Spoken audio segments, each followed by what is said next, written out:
Brandon Hollingsworth reporting. It's 12:06. This is KUOW News. Support for NPR comes from NPR stations.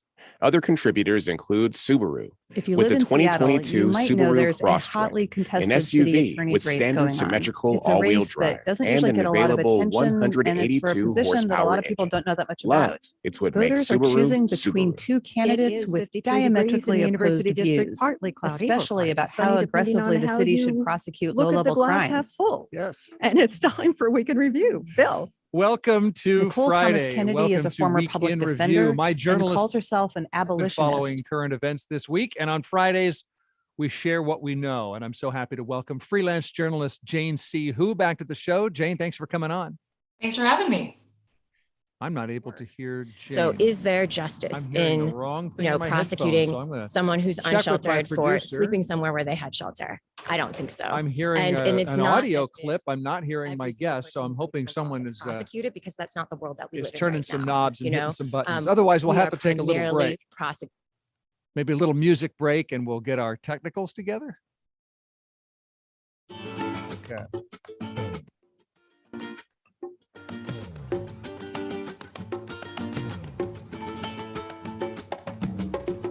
Better, please. Not fewer.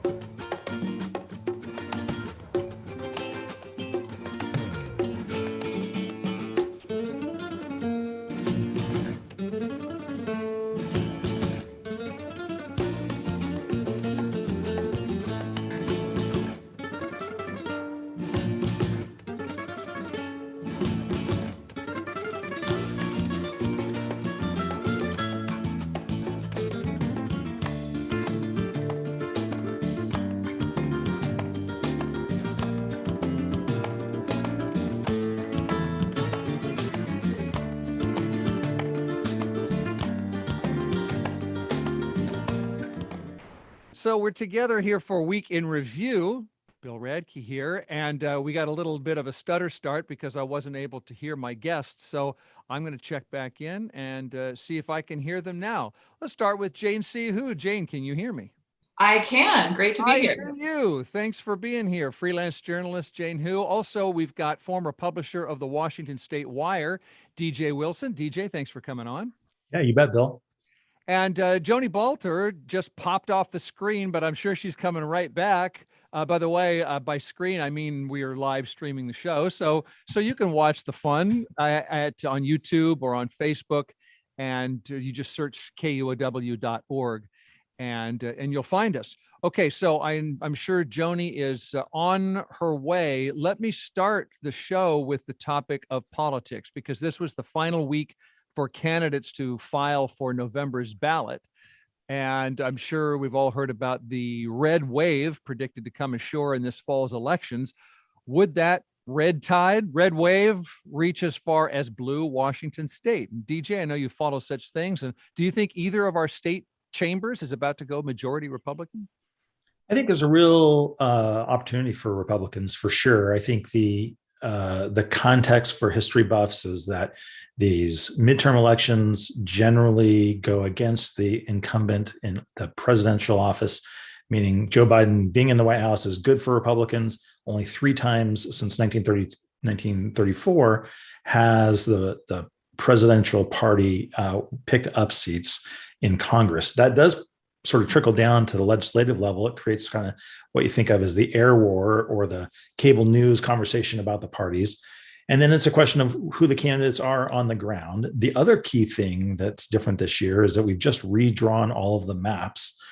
And so you should explain to listeners what redrawing the maps are.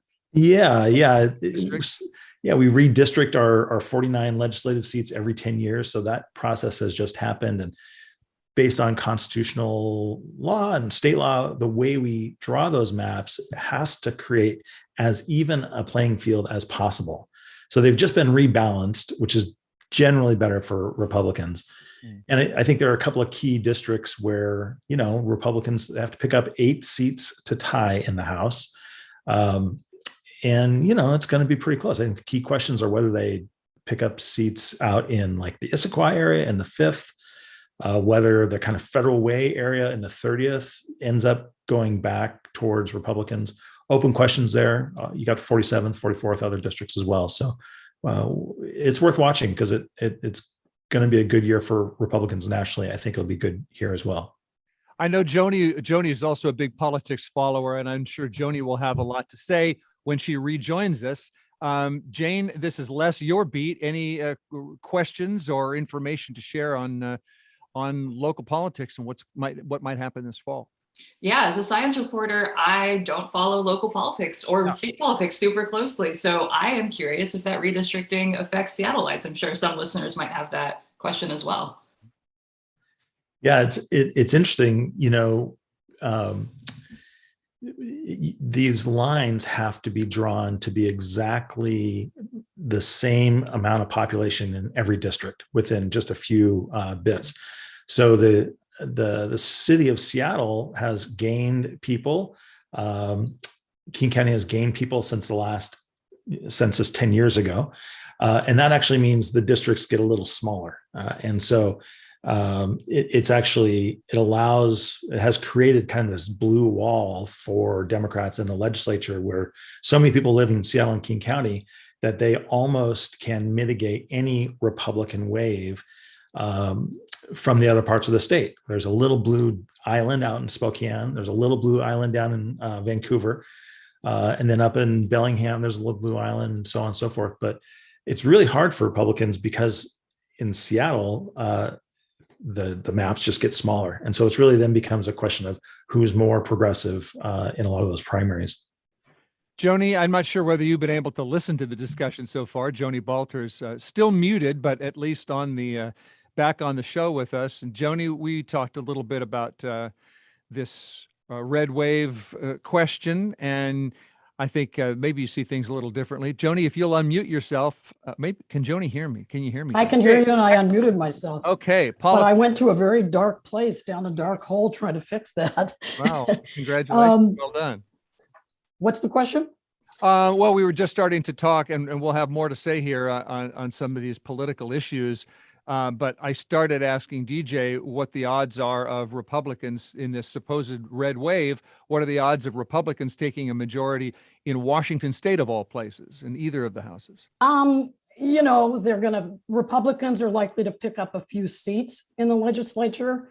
They're probably unlikely to take over either chamber, is what I would say. Each party chair can point to a few seats that are favorable for them for pickup.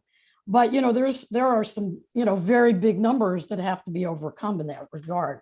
So I think it's 7 seats lead in the Senate, 16 in the House. That's pretty tough. Even though you only have to have half of that, that's pretty tough to overcome. I'll remind you of 2010. There was a pretty significant Republican tide that year. And it was a year that Senator Patty Murray was running against Dino Rossi. And the national Republican tide absolutely crested at the Cascade Passes, let's say, because what happened then was Patty Murray, it wasn't a commanding lead, but she won that year. And people were dropping off all over the place. So, Western Washington is pretty Democratic, and it has all the numbers, and it's increased in the numbers that it has because of so much population growth. Well, let's talk about a congressional district that's both in Western Washington and Central Washington. We're talking about the swing district of the 8th, which is now a Democrat, Kim Schreier, challenger Reagan Dunn. What should listeners know? Again, I'm asking here on Week in Review because this was filing day. This was the final week for candidates to file for November's ballot. So now we've got some information. I'm curious, DJ, 8th district, what should we expect? I think the 8th district is really a huge opportunity for Republicans to pick up. There was a poll released by, a poll for the DCCC, which is the campaign arm of congressional Democrats, that had a generic Republican in the 8th congressional district at 47% and a generic Democrat down at 39%. That 8-point spread is a really big deal. And can I ask you when that was?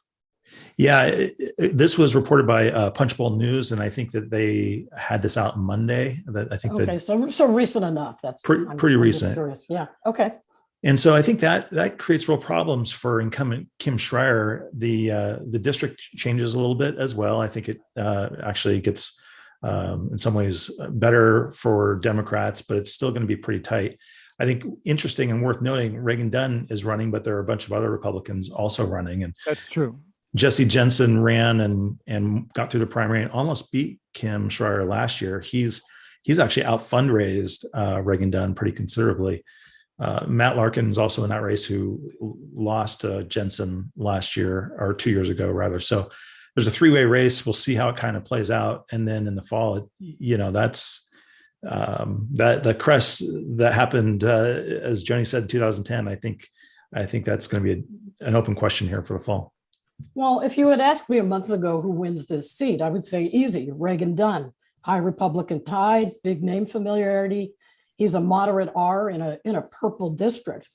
But, the abortion rights ruling that's expected is one factor. And also Reagan Dunn, and I don't know if it's since the poll was in the field, took an unfortunate, I think sort of sad change of position on choice. All his career, he has been pro-choice, trying to be very much like his mom, who held the 8th district seat for a long time. And her position was, pro-choice, but no federal funding.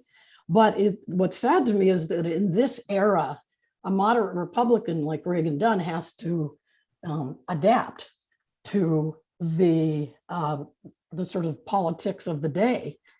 And, there's another problem here. So there's the issue itself, which is very powerful in that district.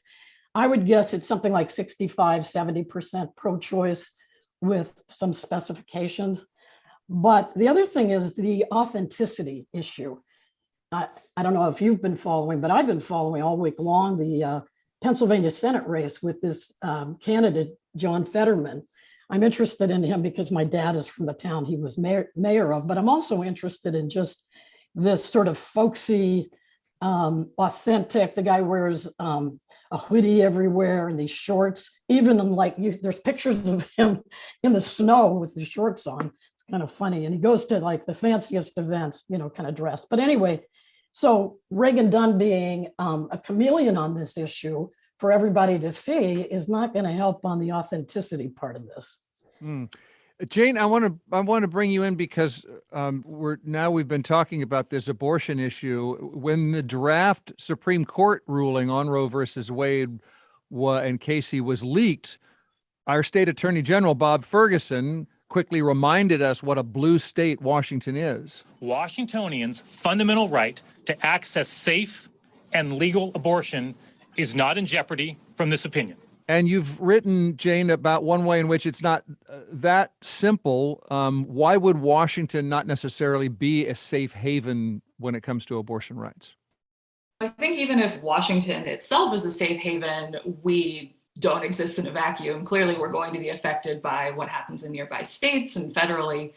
So I've seen some reports saying that because of folks, Idaho and Montana are expected to prohibit abortions, and that as a result, Washington could see a 385% increase in folks seeking abortions in the state. And you can imagine that that could lead to longer wait times or just less access for people who live here, but also people who are traveling here. I also reported a piece for Slate last week about how digital privacy might play into this. And in talking with some of the experts that have been following how people have been criminalized for having abortions or even for having something happen in the midst of their pregnancy, it seems like even if Washington serves as a safe haven, there are states that are trying to pass laws that would essentially criminalize aiding and abetting anyone who's seeking an abortion as well. So that can be the actual providers, that could be folks who help these people travel between states, could even be insurance agencies that are covering this as part of their work. So even if Washington is committed to remaining a safe haven. That does not mean that everything will remain the same. Particularly, Jane, you wrote about these apps, tracking apps, menstrual tracking apps, sexual health apps. Will you summarize what that issue is? Yeah, so in the days after the potential ruling was leaked, a lot of people were saying, especially on social media, advising people to delete any apps that people use to track their menstrual cycle. This also extends to apps that people might use to track their pregnancy. So for instance, I have several friends who have used apps to try and figure out when they're ovulating, if they're trying to get pregnant. You can upload a lot of information onto these apps about how you're feeling, what's coming out of your body. I don't need to get into it completely over the air here, but it asks a lot of really intimate things, and people often use these apps to just track any trends that they see over the course of their cycle. And so folks were saying on social media that this information could be used against people in some way if they were prosecuted for having an abortion or having any kind of pregnancy-related issue. So there are a couple of different ways this could happen. One is if someone is actually prosecuted and the court wants to pull evidence that they knew that they were pregnant, or what their habits were during their pregnancy, if there were any indications that there were any issues with that pregnancy. The other is that a lot of these apps are selling their data to third-party companies who then package that information. And so there's some evidence that in other cases that our government has actually bought data from third-party companies about other health issues, like related to COVID, for instance. And it feels like people are saying that it is quite possible that this kind of information could be weaponized. So this is exactly why I don't own a smart speaker. Bunch of Russian spies, as far as I'm concerned, on the other end of it. By the time it gets sold and resold, I mean, you really cannot control it. So I can see why people would be wigged out at the thought that some of this information is uploaded. And, it's getting scary out there. I mean, there's a lot of overreaching going on now. If you notice this week, what Oklahoma lawmakers passed, they passed a bill that bans abortions from the moment of fertilization. That beats out in vitro fertilization. And then I read this morning that a Michigan State Senate candidate was talking about banning birth control. I mean, so nobody told me, but there's clearly a contest to see how much we can overreach on this. And I think, this will impact the political landscape as well, because it's like the law of physics or something, action, reaction. If all these states are trying to sort of leapfrog, no, we're more aggressive than you are, more aggressive than every other state. I think at a certain point there will be pushback, and it will be in certain close races in purple districts like the 8th. Before we take a break, haven't heard from you in a little bit, DJ. Is there anything else you wanted to say about the topic you started us off on? We're talking about politics, and of course, abortion comes into that, and all the and data privacy. Anything else to add before we take a break on Week in Review? Yeah, just a couple of brief points. One, I don't know in Washington State whether abortion is going to really motivate people to change their votes or to go to the poll in an off year when they wouldn't otherwise have. I don't see it on the left. On the right, it's a mobilizing issue. But DJ, you don't see it in voter survey polls, or in what way? Yeah, in terms of polling, I haven't seen any polling that says people are going to turn out to vote where they were not planning to vote previously because of the abortion ruling. We'll see. There's still a lot of time, but I would say the left can't count its chickens there yet. The other thing I'd say is the key piece, the qualifier in the Attorney General's clip that you played, Bill, is that it's in this opinion. This opinion is not yet the majority opinion, and we don't know what that will be until June when that majority opinion is released. And so it could be a different opinion. It could get to things like contraception. It could and Griswold versus Connecticut, which is the central ruling on privacy, is Griswold versus Connecticut. And that is about a doctor's ability to prescribe contraception. So this ruling could set the stage for a number of more aggressive cases to knock down what we think are basic rights to privacy. So I don't think that that abortion is the number one issue. I think the economy, inflation are far more impactful. But I think that it's not true that it won't energize women and younger voters. It is going to get them going. In fact, I read a piece in the Cook Political Report by Amy Walter talking about how the abortion issue narrows the enthusiasm gap for the simple reason it drives more Democrats and sort of brings down the enthusiasm of some of the sort of independents who might be voting Republican.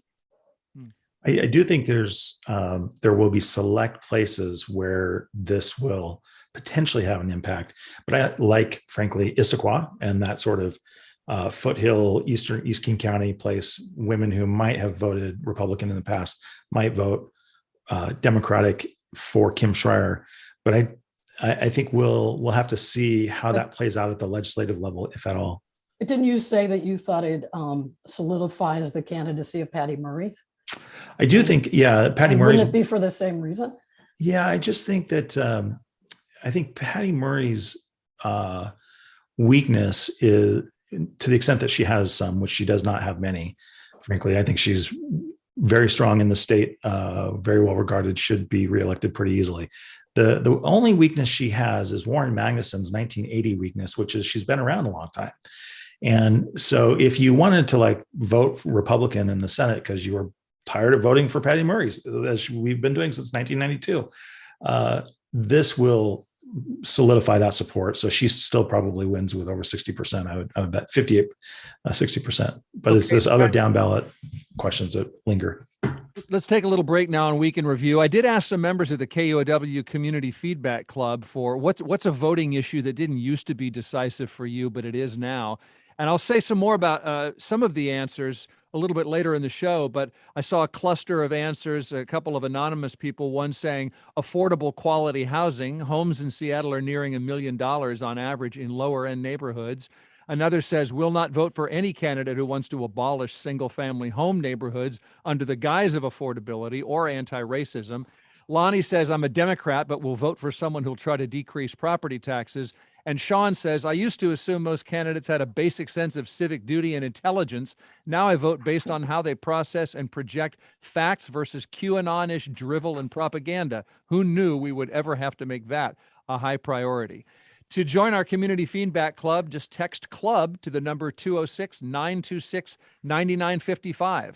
Text the word CLUB to 206-926-9955.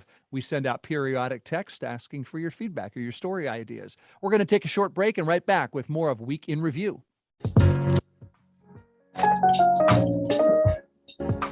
Thanks for being with us on 94.9 KUOW.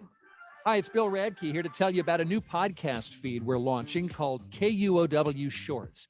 It brings you short-run, original audio series produced by KUOW. The first short series is hosted by me, and it's called Subtext. It's all about the stuff we don't talk about: political divides, unspoken messages, family silences. The episodes begin Monday, May 23rd. Find them by searching for KUOW Shorts wherever you get your podcasts. It is 12:30 on KUOW. Let's get back to Bill and Week in Review. My guests today are the former publisher of the Washington State Wire, DJ Wilson, freelance journalist Jane C. Hu, political analyst and contributing columnist Joni Balter. Thanks for tuning in to the Week in Review. This week, the city of Edmonds banned people from camping in public spaces if shelter space is available within 35 miles, because there is no shelter space in the city of Edmonds. If you're offered shelter space and you refuse it, you can be jailed and or fined for camping. If you can't pay, you can do community service. A state representative from the area, Strom Peterson, said the law criminalizes homelessness. The city says you're not criminalizing homelessness if you only jail or fine people when shelter is available. And they say if the shelter can't be used because of sex, familial or marital status, religious beliefs, disability, or shelter's length of stay restrictions, then the space is not considered to be available.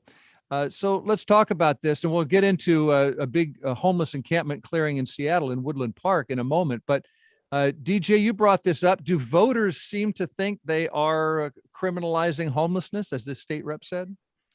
I think we're probably a little bit past that. I think you see evidence in Bruce Harrell's campaign to sort of, find shelter and support people who are in a time of crisis that we should, like our community wants to do, but that if it's persistent and ongoing public encampments that degrade the quality of life for everybody, like Woodland Park, you can't go running there. It's maybe not safe sometimes to be alone. That is a thing, I think, where people now in the Seattle area want to see commonsensical action. And it sure seems like the city of Edmonds policy is pretty commonsensical. If somebody's camping and there's shelter available, Edmonds is not going to let you put up a tent on a sidewalk in the way that Seattle has in years past. And I think that's reasonable. You mentioned the issue of not being able to go running in Woodland Park. I was there not long ago. It's a giant park. So there are huge areas of free and open and usable park space. And that's been part of the debate around Woodland Park. What should happen there? Which public camping is so inhibits the use of that land for other people that it's time to clear it out, and which public camping should be allowed. The Seattle City Council member Dan Strauss said that there were 89 people living in Woodland Park who got referred to tiny house villages, enhanced shelters, or permanent housing. And Woodland Park is our demonstration that when we understand a person's needs and connect them with the shelter and housing that meets these needs, people come inside by the hundreds and refusals are few.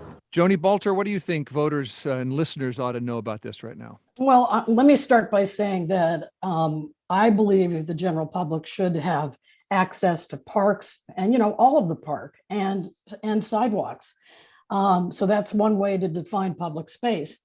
And so if you're blocking other people from using this space, then I agree with what the mayor is doing. But, they're doing it differently now. They are doing this sort of preliminary work that is basically required by the Ninth Circuit in the Martin versus Boise case. They're trying to arrange shelters so you don't just move the problem around. I have one issue with the Edmonds camping ban. It sort of takes the regional out of the regionalism, and you do have other jurisdictions around the Puget Sound area, like Auburn, Mercer Island, I believe Everett. And so if each of these jurisdictions sort of inoculates themselves, where do these folks go if you haven't been doing this preliminary work, if you haven't been helping the problem? It feels like it needs a regional solution to me, because then folks end up on state land, and then the state has to call the jurisdiction and say, what are we going to do? So I understand their frustration that's captured in this law, but I think really it would be better if we had a regional approach to this. It's convenient to say that Seattle is the problem when you don't have services or shelter yourself, right, and you just send people out of town. Jane, any information or questions along these lines? Yeah, I'm really curious to know. I was looking at the text of this camping ban, and it says that people can be charged if they have the intent to occupy city property. And I'm very curious how you would demonstrate intent and why you would not just say that a person would be charged once they are occupying city property. Beyond that, I'm also very curious about, as you mentioned, Edmonds does not have shelters of their own. It seems like this rule would apply to shelters within, I think you said 35 miles. Yes. I'm curious, how would you provide transportation for these folks? That seems like it would be quite difficult if you are houseless and potentially, carless. How would you get to these places? I believe it's a bus ticket. Okay, it's a bus ticket. I think also I've been working on a story related to homelessness and have kind of come across many reasons that folks might refuse this kind of shelter. For one, what are you going to do with all of your belongings? Some folks might have pets that they are not allowed to bring into shelters. And I know some folks also are still concerned about COVID, and staying indoors in a shelter with people you don't know in close proximity is not appealing to folks. So some of the success in Seattle was getting people into the tiny houses. That's helpful. And I remember when Mercer Island had their own ban, it was pointed out similarly that they don't have much shelter, if any, and that folks had to somehow get to Bellevue, which would be the nearest shelter. And so, these communities are staking out exactly what they want to occur in their own community without, in some cases, providing the shelter themselves, and then just sort of looking at Seattle, like you say, and saying, oh, poor Seattle, we don't want to be like that. Yeah, I mentioned this topic to the KUOW Community Feedback Club. I wanted to know, what might you vote on this time around this year that maybe you didn't before? And just quickly, Eric wants new, stronger ideas on cleaning up our city. I'm tired of the garbage flying around like tumbleweeds. I'm tired of the shanty tent towns. Annette says homelessness. I'm so tired of the infighting and money grabbing without any acquired wisdom over the last many years of crisis. And Heidi says homeless encampments are bad for neighborhoods and for families. DJ, anything to add here? Yeah, I think we shouldn't kid ourselves. There are parts of Seattle that are just sad, and they have fallen so far from where our beautiful city has been. And it's not just downtown, it's, places throughout the city, neighborhoods throughout the city. And we've been talking about homelessness. It's been an emergency for years now. It's like, this ongoing thing. We want to solve this. No one's got a clear answer. It's going to take a 1,000 silver bullets, so to speak. But we are creating kind of this, what people cynically call as a homeless industrial complex, meaning throwing more money at this generates more jobs, more advocacy for more money. And at some point, we need to stop and say, as consultants to the city of Seattle have tried in recent years, to stop and say, how can we do this better? Maybe that's regional. We're trying a regional approach, and that's 2 steps forward, 1 step back in terms of housing and homelessness. But one thing we haven't really seen is the state and the local jurisdictions engage one another in a meaningful way to move these folks in need into Medicaid enrollment, for instance, to make sure that they can get mental health drugs and to stabilize themselves so that they can then work towards supportive employment place and supportive housing place to keep them stable. So I think the missing thing that I'd say is left is this state local engagement, and we shouldn't kid ourselves that this is going to be a long-term problem and a real sorrowful challenge for our community. I have 2 points on that. One is that this was a big year for the state stepping up on homelessness. For many years, Seattle mayors, local county executives would say, oh my God, we need help from the state. They never provided. But this year they did, because they were so flush, probably, but also because of the pressing nature of the issue. Partly because of federal funding. And partly because of federal funding. Thank you so much. The state really put some money into homelessness. And it's just a one-day deal, but the mayor tomorrow has his volunteer community cleanup day. You're absolutely right. So many parts of this city look terrible compared to what they always look like or compared to what they should look like. Well, in a moment here, we'll talk about it's not just government, but what some local businesses are doing when it comes to pitching in for housing. And I want, however, to pick up on something that I think Jane mentioned, that one of the reasons not to go into a shelter is that we still have a pandemic with us. So I thought I would deliver a little virus update. This is Washington official Amber Betts telling you that the state will send someone out to do testing if you notice unusual symptoms. Discoloration of the legs, respiratory, coughing, and even some neurological signs like lack of fear of humans. So there, Amber's talking about bird flu, actually. She's with the state agriculture department, and avian flu is on the rise in Washington and nationwide. Not currently a threat to human health, but millions of birds have been euthanized in the Midwest. If you've got chickens, keep them in the coop. No free ranging right now. You want to protect them from the wild birds migrating north now. There are 8 officially infected flocks: Thurston County, Pierce, Pacific, Clallam, Spokane, Whatcom, Okanagan counties. And And of course, we'll talk about the other big virus. But any questions, reactions to avian flu? Is that something any of you been following?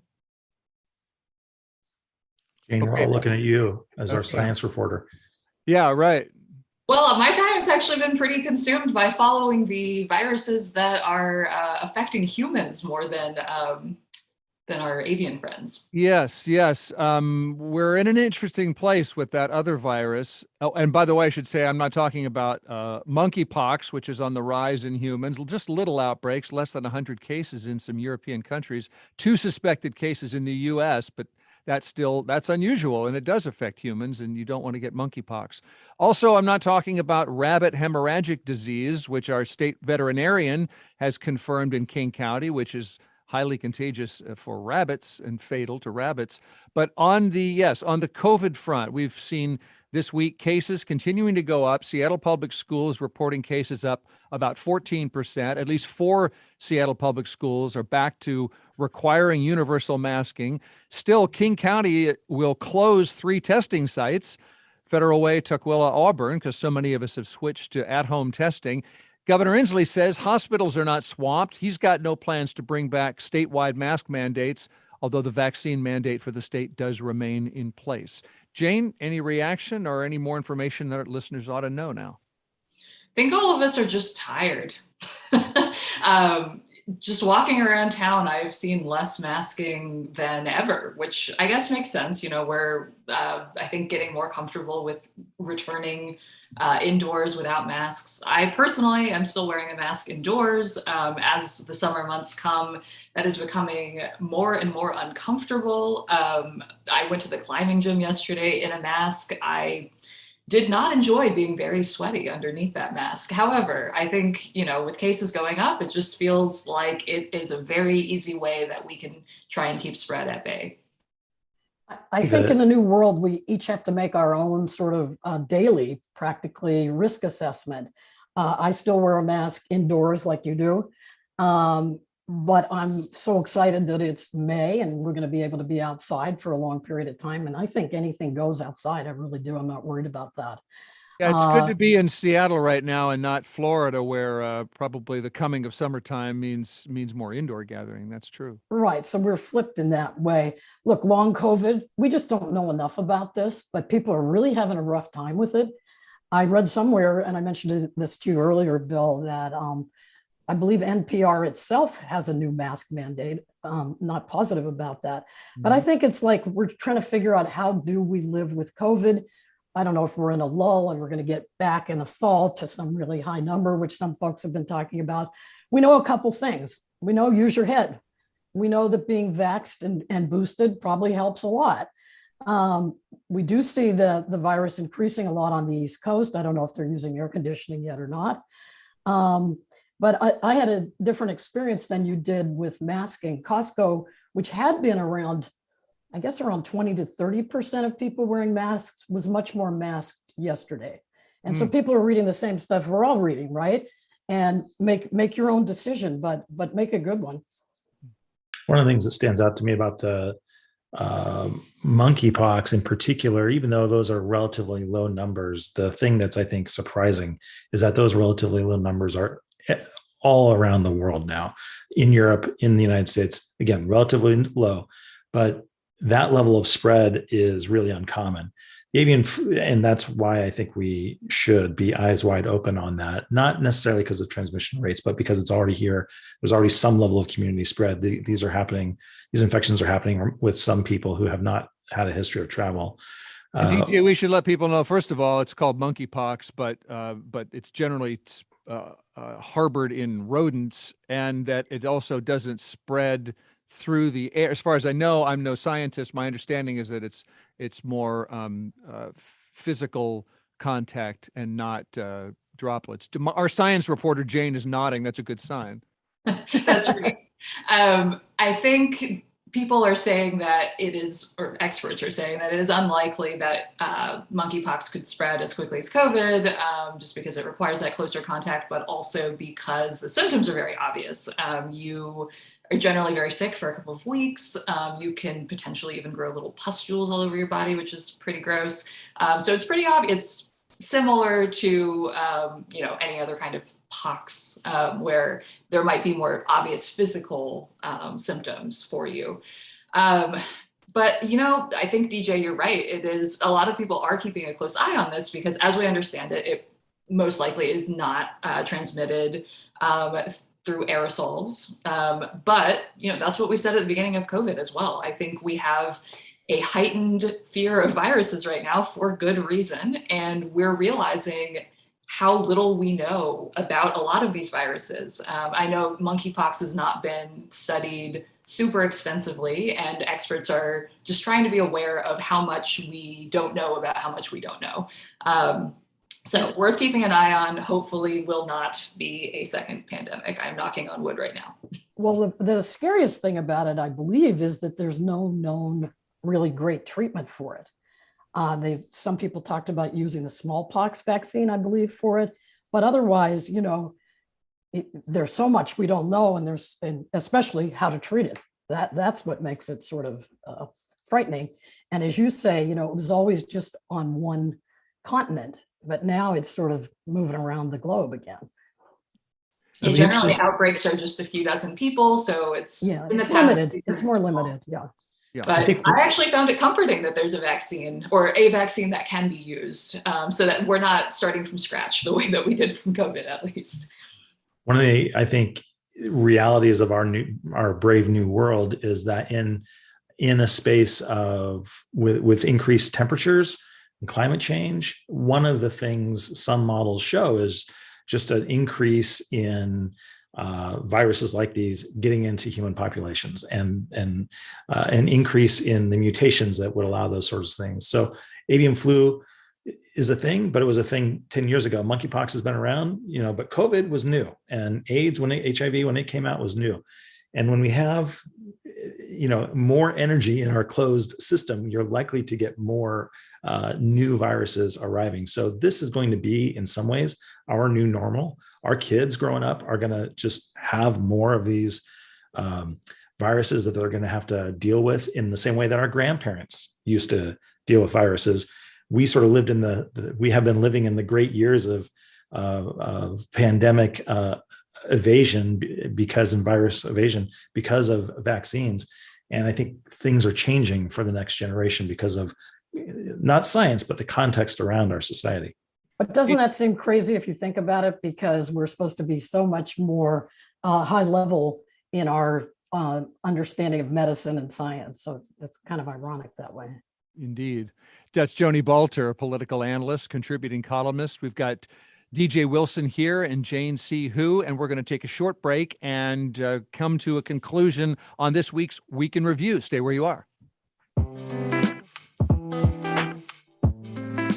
Support for KUOW comes from Bill and Paula Clapp in partnership with Seattle Foundation, saluting the Seattle YMCA for providing summer camps to over 3,000 young people last year. The Y is now expanding these camps to reach even more youth. Learn more about how to help at seattleymca.org/camp. It's 11 minutes before 1 o'clock. Thanks for joining us on KUOW 94.9, Seattle's NPR news station. Let's get back to Bill Radke and his guests on Week in Review. Thanks for tuning in to Week in Review here on KUOW Seattle. So I was asking members of our KUOW Community Feedback Club what might drive their votes this fall. Lonnie wrote in, said, I'm a Democrat, but will vote for someone who will try to decrease property taxes. I can barely afford to pay my taxes because my house is suddenly worth so much. People say sell it, but where would I go? Yet I cannot afford to stay in my own house. I'm a teacher and we don't get raises as fast as these taxes are going up. And why are local home prices going up? Well, there are a lot of reasons, but one is rising wages. And Joni, you noticed that Microsoft is almost doubling its budget for employee salary increases and boosting stock awards by at least 25%. Yeah, so it's a sign of the times, you could say, and I've written a fair amount about the competition between Microsoft and Amazon on things like philanthropy, which company wears the white hat in the community. And even another thing that they seem to be competitive on was work from home policy. But here it is, it's about talent. Would you rather work for Amazon or Microsoft? And this salary story about Microsoft is tied to that. Mhm. I believe these companies kind of learn from each other about which is the best way to conduct a tech company. The example would be that Microsoft set the standard for so many years for philanthropic presence in the community. Amazon, by contrast, for a really long time seemed aloof, almost stingy. But now you, in another part of this trend kind of stuff, Amazon actually, this 1 year, actually did more on philanthropy than Microsoft. Yeah, the Puget Sound Business Journal reported that, they keep this list of philanthropy, and that Amazon hasn't even been on the list because Amazon hasn't been releasing those numbers. But for the first time, as you say, Amazon surpassed Microsoft as Seattle's top corporate philanthropist. I'll just give you one number. Amazon gave away $96.9 million in Washington last year, and that was $23 million more than Microsoft. So I would think it would vary different years, but we don't know because they weren't releasing the numbers. So anyway, I think this competition between these two companies, obviously they compete at the level of all of big tech, for employees, they compete for sort of stature in their own community, in the tech community. But another time where I saw Microsoft sort of leading Amazon, so the other way, was on work from home policy. And, Microsoft had one of the most employee-oriented, flexible, and Amazon at first kept trying to bring the employees back to the office. But then now they're sort of in the same boat as Microsoft. They're doing the same thing, keeping it very flexible. Yeah, the talent competition. By the way, the Seattle's considering raising the jumpstart tax on the biggest payroll businesses. So that obviously affects Amazon a lot. And the Seattle Chamber of Commerce leader, Rachel Smith, said, well, businesses are not necessarily opposed to new taxes. Taxes are not inherently bad. They pay for getting results and outcomes on the priorities that we have as a community. But she said the city first ought to lay out a clear spending plan and consider budget cuts. DJ, we were talking about voters and money, and we've got here stocks have been falling. The wealth of these companies is at least temporarily falling. Any thoughts on these dynamics? I think there's we're heading into a really tricky storm economically and nationally, locally, politically. If you jump ahead 6 months to the fall elections, and when budgets are going to be debated in council chambers, we are likely going to be on the cusp, some people think, of the next national recession. And so talking about raising taxes, even if Seattle is a laggard, we're usually 12 to 18 months behind a national recession. So I don't think Seattle's heading into a recession, but there's going to be a lot of talk about that 6 months from now. I think the Seattle City Council would do well to tread very lightly on this topic for a little while. I think it's smart to demonstrate some frugality and find places to cut before you go ask for tax increases. The last thing I think anybody in Seattle politics or observers want to see is a repeat of the same kind of fights that we've had in recent years in court cases, and 2 steps forward, 3 steps back in some ways. So Teresa Mosqueda is really good at stakeholdering. Dan Cross is really good at stakeholdering. There are a lot of good council members who, will be reaching out to folks, but I think it's time to tread lightly. We're on the cusp, I think, of a real political backlash that we already talked about in terms of the elections. In 2023, we're going to start, good Lord, let me just parenthetically say, this is the best time of our politics of the next 4 or 5 years, because real quickly, we're going to run into the midterm elections. Then we're going to have the presidential campaign start in early 2023. We're going to have inherent conflict between President Biden and a Republican Congress throughout 2023. Then we're going to have all of that multi-billion dollars of money flood into our 2024 presidential election. So I'd really like our council to not go chomping at the bit to pick fights right now. We really need to make sure that we are, I think, building sustainable policies that we're not going to keep fighting over for the next couple of years, because we're going to have a lot of fights in front of us. Well, the starting point for the council is that they won't cut the budget. And if I count votes there in my head anyway, I come up with, they probably have the votes to raise taxes. Totally. But wouldn't this recession and inflation, who that's unsustainable for is the people who don't have much money. They're talking about progressive taxes on corporations that do have money. Yeah, and that would be great as long as it gets passed and actually implemented. But the last thing I think we want are the fights over policies that end up in the courts, and then those taxes get thrown out. Sometimes in Washington State, as people know, if they follow closely, we will pass taxes specifically to send it into the courts, without a lot of intention of actually having these policies be held for an extent or actually put in place. And that this is not the time for that. Any income tax goes to the courts with the hope of getting it overturned or overturning constitutional precedent.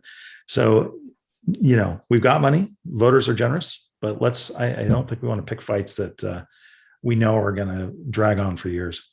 Okay, well, this would be the jumps. Well, I'm sure Seattle is considering lots of things. One is the existing jumpstart tax on these big companies that have big payrolls and high compensation.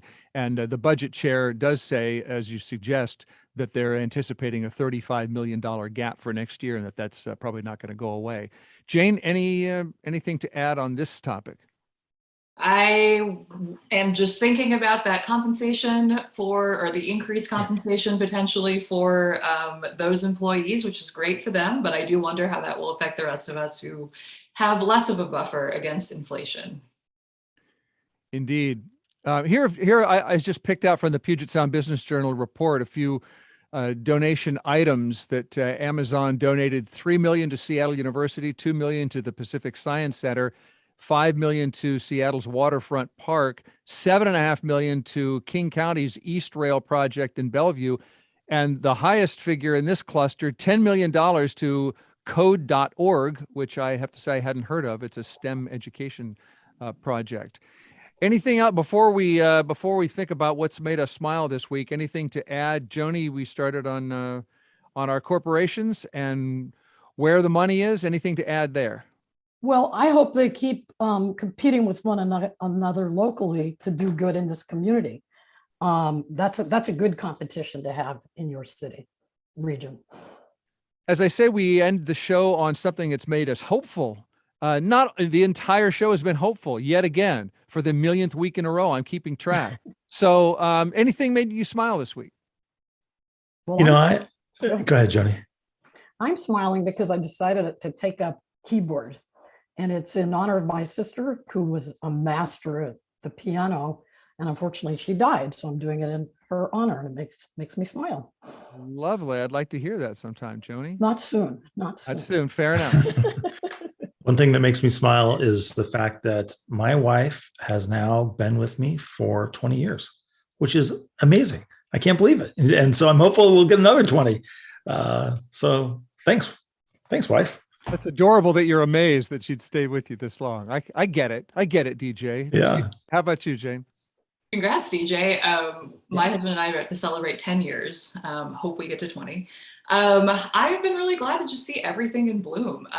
Some of you might have heard that this is one of the gloomier Seattle springs that we've had.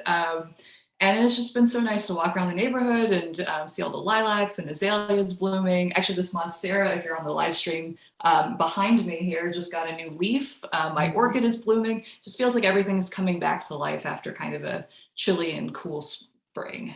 Yeah, it looks glossy. And my chameleons and rhodies are blooming like crazy, and the dogwood's coming out a little bit. I'll tell you what's not making me smile is that Johnny Cash water tower shooting. Somebody shot a bullet into a water tower with a mural of Johnny Cash, so it looks like he's leaking 30,000 gallons a day. And my kids listen to the show, so kids, not funny. Our show is produced by Kevin Canista, social media and live streaming, Juan Pablo Chiquiza, Tio Popescu, and we got Catherine Banwell on the board. Thanks for listening to KUOW. We'll be back again next week. Thanks, Bill. Thanks. Thanks.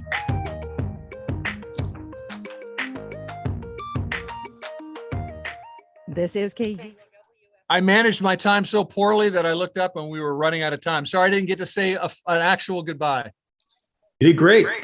You had to manage multiple items, so you did good. A lot of things going on. Yeah. A lot going on. I looked up. Oh no, I don't have time to describe this Johnny Cash thing. That made no sense to anyone but me. Thanks for doing the show. It was a real pleasure. It flew by. I'm sorry for our early glitch in the beginning. Did you figure that out? Because what happened? Did you figure it out, or did it just go away?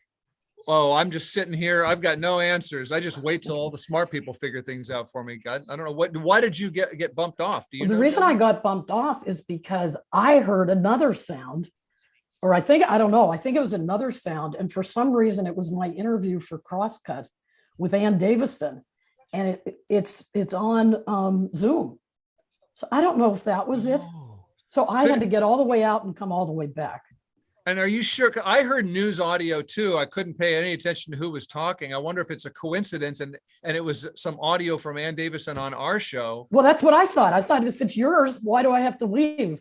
But I decided I'm going to try this. So how bad was that I wasn't there? Oh, it's a live show. It's fine. It's fine. Yeah, okay. Thank you. I wasn't sure. Resilience. I don't know if that was it.